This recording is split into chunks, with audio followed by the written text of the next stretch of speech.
Hey, what's going on, guys? It's Jay here over at Wicked Big Meat, getting some shots for you guys today.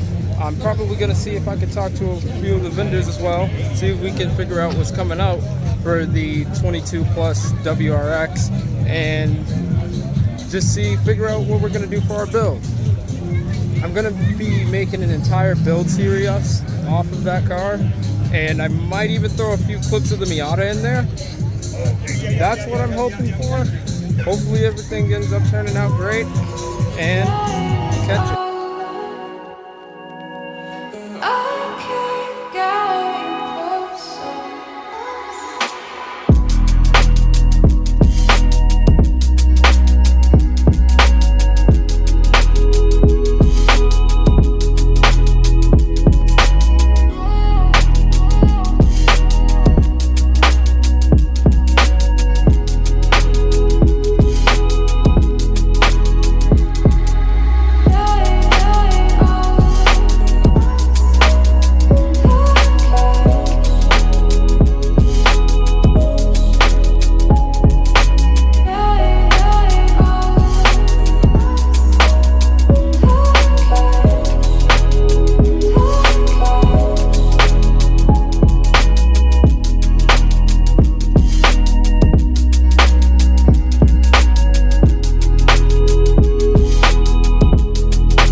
What's your name, man?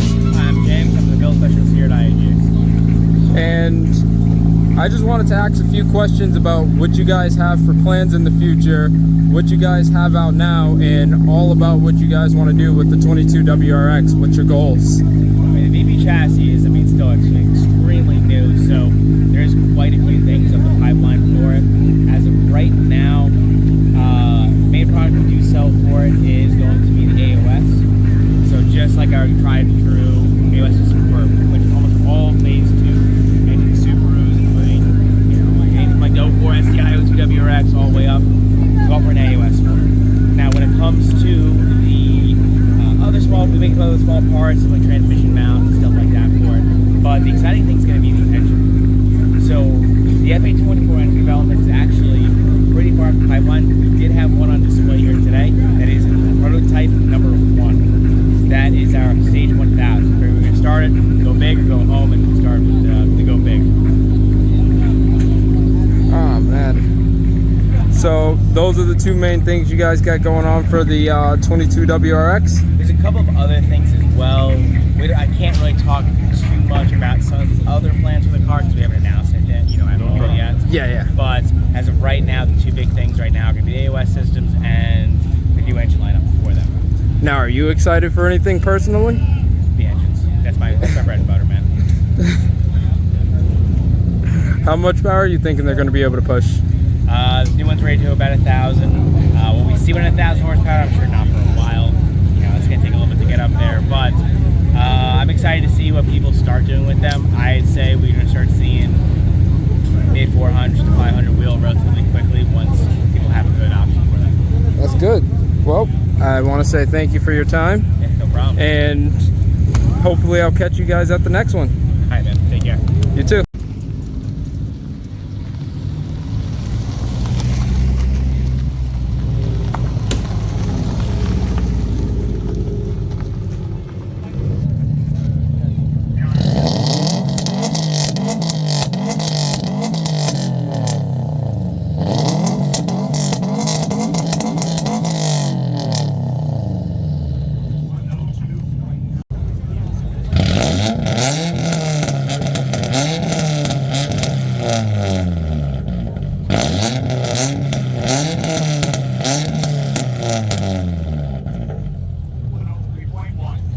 Should sort of funnel the decibels.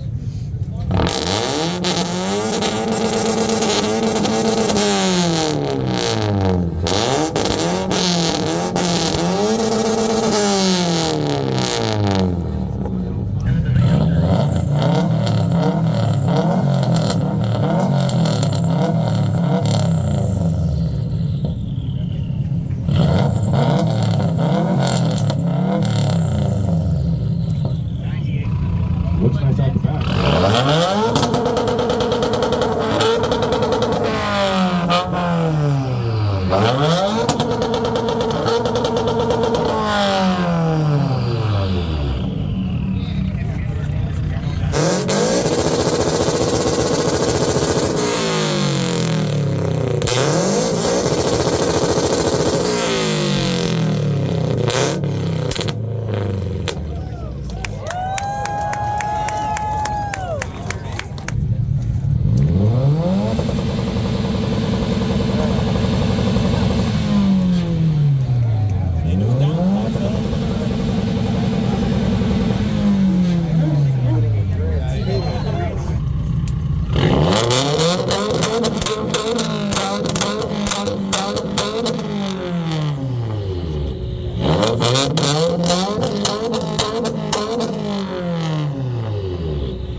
Okay, look, that's respectable. 109.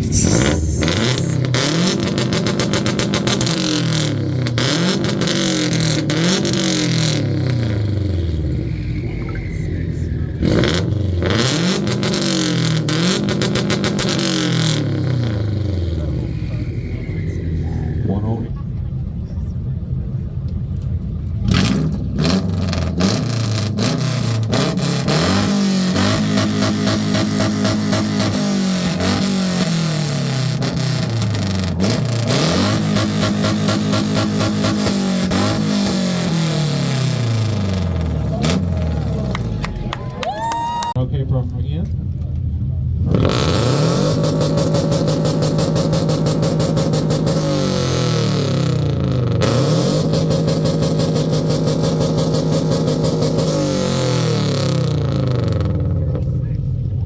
106 point.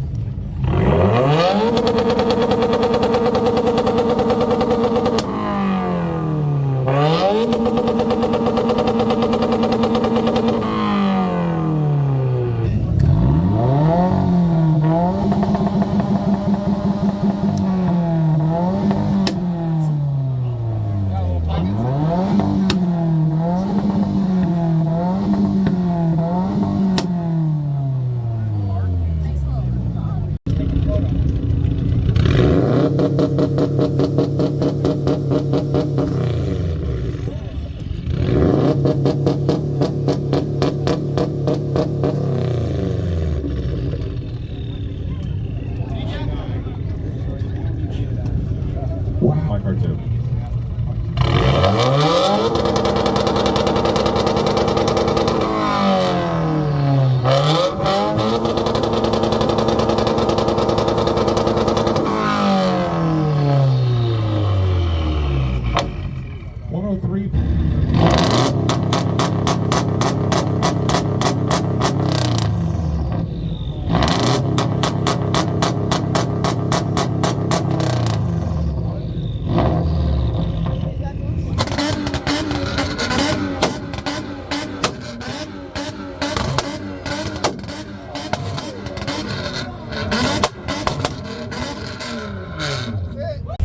All right, Andrew from ISC. It's nice to meet you, man. You as well.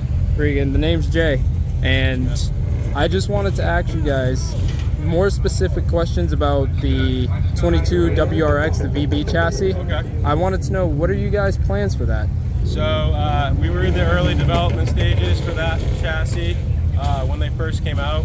So we were able to pretty rapidly introduce our new coilover product for that.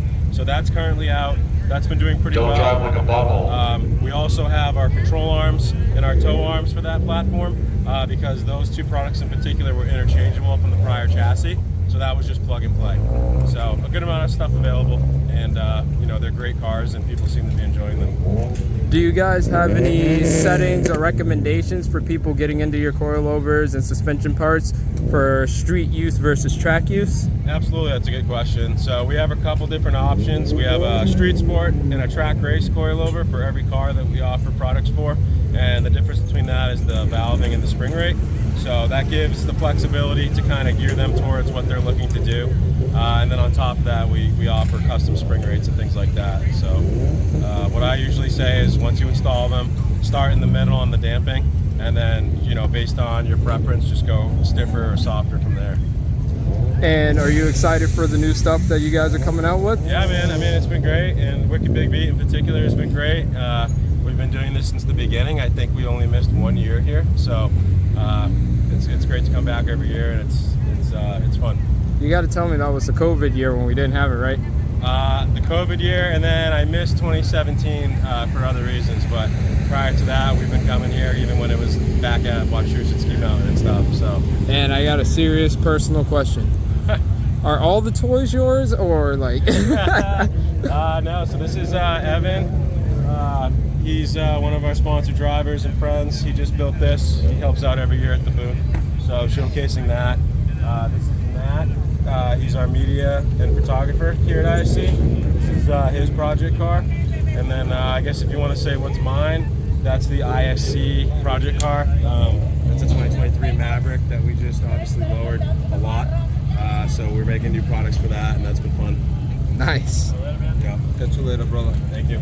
Well, my man, it was awesome talking to you, and I appreciate you. Absolutely.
fundamentally work the same way, but during the latest product development, it came back and revamped a lot of the design, carrying over the new technology developed.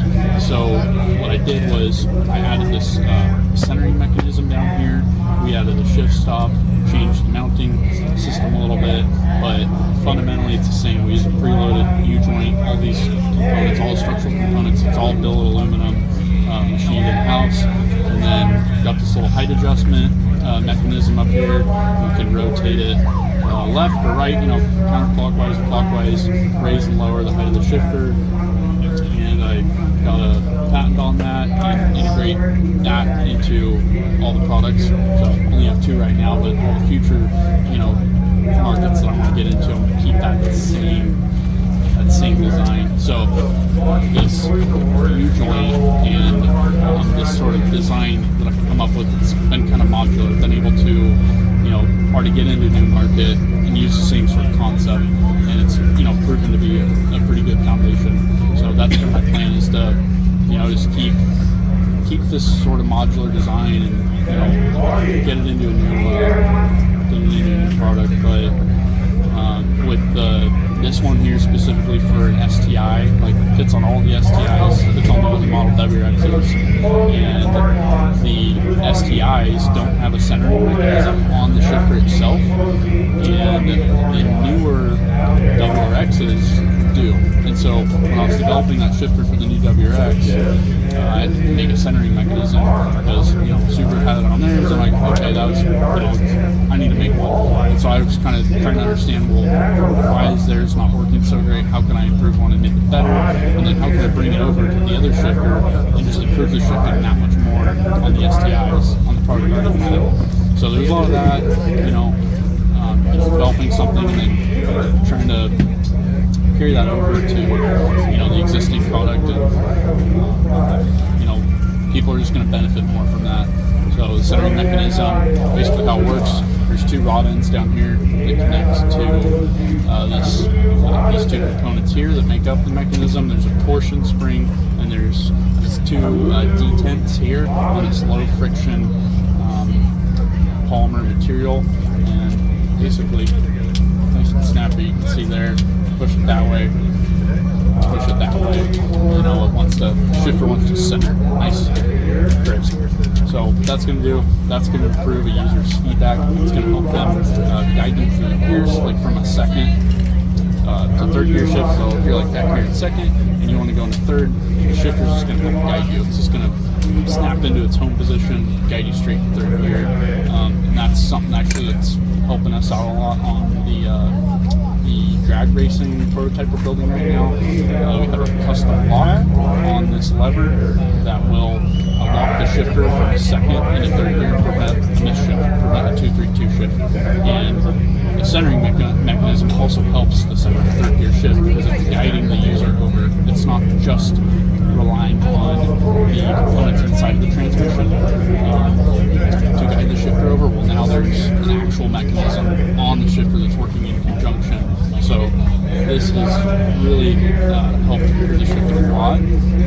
Other than that, talk all day about how the preloaded billet U-joint, all the billet components, and I do all the machining myself. I got a pretty high standard for QC. Nothing, that's not up to par makes it out. So we don't have any people getting a shifter that's all sloppy or everything's built by hand by me after I machine it. And it's nice and tight. In front of you, want to check it out a little bit? Because I was looking at it earlier when it was up there, and it feels like an extremely good product. Yeah, so a lot of what you're feeling is that U-joint. That was kind of the first problem I was trying to solve, was the pivot on the WBM shifters.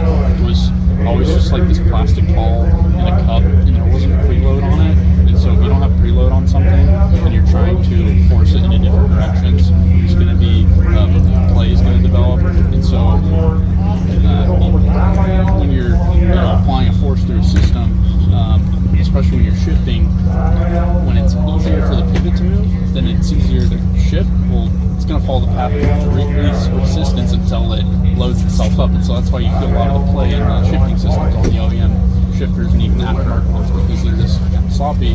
And so with this, the foundation is preloaded. There's 4 radial deep groove ball bearings, and they're all preloaded with those retaining rings together, and these bores are machined real tight. Those bearings are pressed in there, and it just boldly moves